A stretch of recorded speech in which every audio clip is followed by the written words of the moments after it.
তো রাজ্যের সরকারি কর্মীদের জন্য কিন্তু সুখবর আছে। তো এখানে দেখুন, ঈদের আগে রাজ্য সরকারি কর্মীদের জন্য সুখবর, মিলবে অ্যাড হক বোনাস। তো এই অ্যাড হক বোনাস কী এবং কারা কারা কত টাকা পাবে তার সম্পূর্ণ বিস্তারিত কিন্তু এই ভিডিওতে দেখবো। তো আশা করছি ভিডিওটি শুরু থেকে শেষ পর্যন্ত অবশ্যই দেখবেন।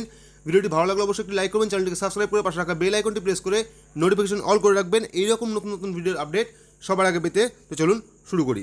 তো তারপর এখানে কী দেখা যাচ্ছে, করোনা পরিস্থিতিতে রাজ্য সরকারি কর্মীদের জন্য সুখবর, অ্যাড হক বোনাস দেবে রাজ্য, এক্সগ্রাসিয়া দেওয়া হবে অবসরপ্রাপ্ত কর্মীদের।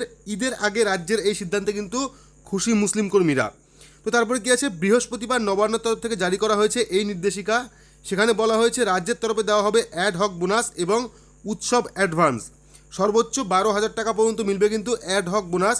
বেতন 36,000 টাকার কম হলে মিলবে 4,500 টাকা, অর্থাৎ যাদের বেতন 36,000 টাকা থেকে কম তাদের কিন্তু মিলবে 4,500 টাকা।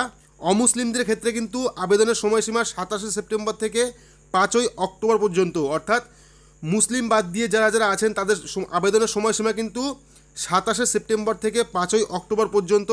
31,000 টাকার নিচে যাদের পেনশন তারা কিন্তু এককালীন পাবে 2,500 টাকা।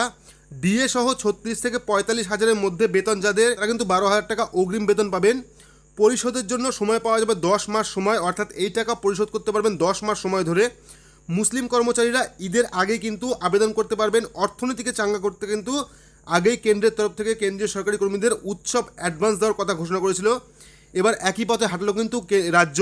তো আশা করছি বুঝতেই পেরেছেন, যারা যারা 36,000 টাকার কম বেতন পান তারা কিন্তু 4,500 টাকা অ্যাডভান্স পেয়ে যাবেন, এবং যারা 36 থেকে 45,000 টাকার মধ্যে বেতন পান তারা কিন্তু 12,000 টাকা অগ্রিম পেয়ে যাবেন। তো এই ছিল নবান্ন থেকে আজকের আপডেট। তো আশা করছি আপডেটটা ভালো লেগেছে। যদি ভালো লাগে তাহলে অবশ্যই লাইক করবেন, চ্যানেলটিকে সাবস্ক্রাইব করে পাশে রাখা বেল আইকনটি প্রেস করে নোটিফিকেশন অল করে রাখবেন এইরকম নতুন নতুন ভিডিওর আপডেট সবার আগে পেতে। তো সবশেষে একটাই কথা বলবো, সবাই সুস্থ থাকুন, ভালো থাকুন, ধন্যবাদ।